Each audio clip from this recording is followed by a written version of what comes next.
గుంటూరు జిల్లాలో స్టూవర్టుపురం ఊరి పేరు వింటే గుర్తొచ్చేది దారి దోపిడీగాళ్ళు, దొంగలు. ఈ ఊరిలో ఎక్కడ వెతికినా ఒక్క చదువుకున్నవాడు కూడా కనిపించడు.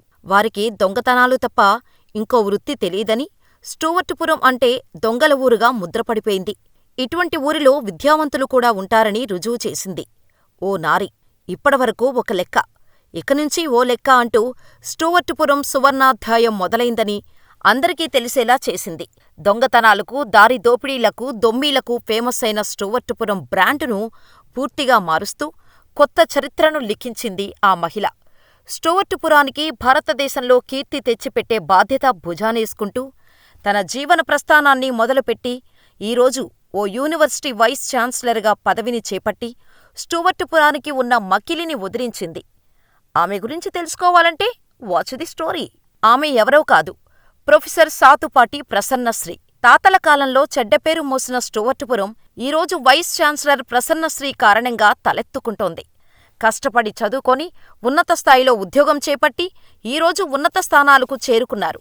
ప్రస్తుతం ఆదికవి నన్నయ యూనివర్సిటీ వీసీగా నియామకమై స్టూవర్టుపురం కథ మారుతోందని ప్రపంచానికి తెలియచేసింది. ఆ స్వర్ణయుగాన్ని మీరు చూడబోతున్నారు అంటూ చెప్పకనే చెప్పారు ప్రసన్నశ్రీ. అందుకే ఆంధ్ర యూనివర్సిటీలో ఇంగ్లీష్ ప్రొఫెసర్గా పనిచేస్తున్న ప్రసన్నశ్రీ గారిని ఏపీ రాష్ట్ర ప్రభుత్వం ఆదికవి నన్నయ యూనివర్సిటీకి వీసీగా నియమించింది. స్టూవర్టుపురం నుంచి నన్నయ వర్సిటీ వరకు సాగిన ఆమె ప్రస్థానంలో ఎన్నో ఎత్తుపల్లాలు ఉన్నాయి. కులం పేరుతో దూషణలు ఉన్నాయి. ఊరి పేరు చెప్పినా, కులం పేరు చెప్పినా ఆమెను పక్కన పెట్టేసేవారు. అందుకే చిన్నప్పటినుంచి కసితో చదివాను అంటారు ప్రసన్నశ్రీ. ప్రసన్నశ్రీ గారికి చిన్నప్పటినుంచి చదువుకోవటమన్నా, 10 మందికి చదువు పంచడమన్నా ఎంతో ఇష్టం. అందువల్లే డిప్యూటీ కలెక్టర్గా వెళ్లే అవకాశం వచ్చినా వద్దనుకోని అధ్యాపక వృత్తిలోనే స్థిరపడ్డారు. ఇలా ఈరోజు ఆదికవి నన్నయ యూనివర్సిటీ వీసీగా బాధ్యతలు చేపట్టారు. ప్రసన్నశ్రీ ఎవరు అడిగినా క్షణం ఆలోచించకుండా తన గతం గురించి చెప్పుకుంటారు. తన తండ్రి గ్రామం స్టూవర్టుపురం అంటే తనకెంతో ఇష్టమని చెబుతారు. ఒక యూనివర్సిటీ వీసీగా నియమించబడిన తొలి ఎస్టీ మహిళ తాను కావటం ఎంతో సంతోషం కలిగించిందో, స్టూవర్టుపురం తమ ఊరు అని చెప్పుకోవటం కూడా అంతే తృప్తిని ఇస్తోందని గర్వంగా చెప్పుకుంటారు. అంతేకాదు, అంతరించిపోతున్న గిరిజన భాషలను కాపాడటానికి గిరిజనుల జీవన స్థితిగతులు, భాషలపై చేసిన పరిశోధనలు చేశారు.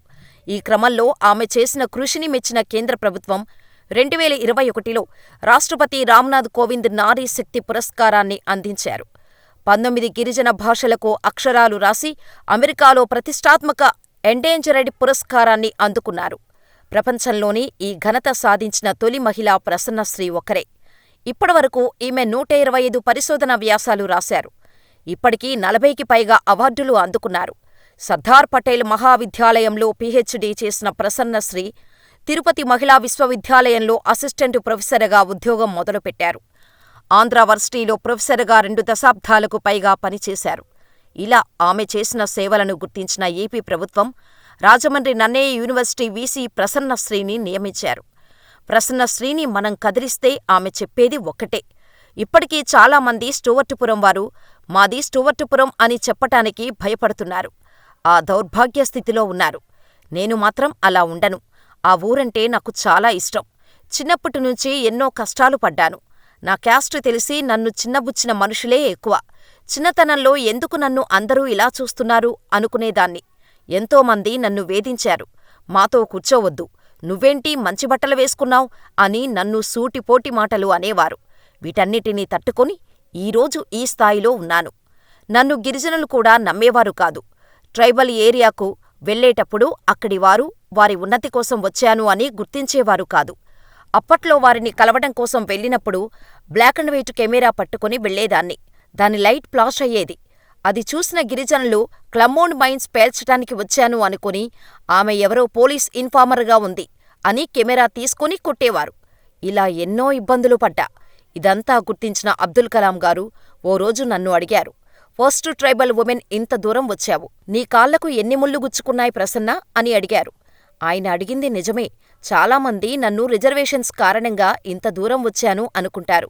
కాని నా కాళ్లకు ఎన్ని ముళ్ళు గుచ్చుకున్నాయో నాకే తెలుసు. అంతేకాదు, బిడ్డను పోగొట్టుకుంటే తల్లి మనసు ఎంత తల్లడిల్లిపోతుందో కూడా బాగా తెలుసు. తన పెద్ద కుమారుడు తేజ్ నయన్ని 1989లో చిన్న కుమారుడు సిద్ధార్థిని 2010లో పోగొట్టుకున్నాను అని గుర్తు చేసుకున్నారు. ఇప్పుడు ప్రసన్నశ్రీ చెప్పే మాట ఒక్కటే. దేవుడు తన 2 పిల్లలను దూరం చేసి కడుపుకోత మిగిల్చినా ఇప్పుడు ఇంతమంది పిల్లల్ని తనకు ఇచ్చాడని అంటారు.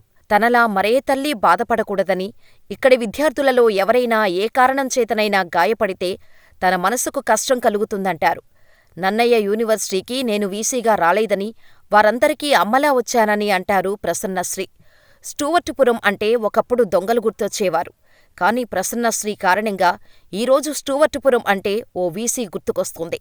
ఆమె గిరిజనులకు చేసిన సేవలు గుర్తుకొస్తాయి.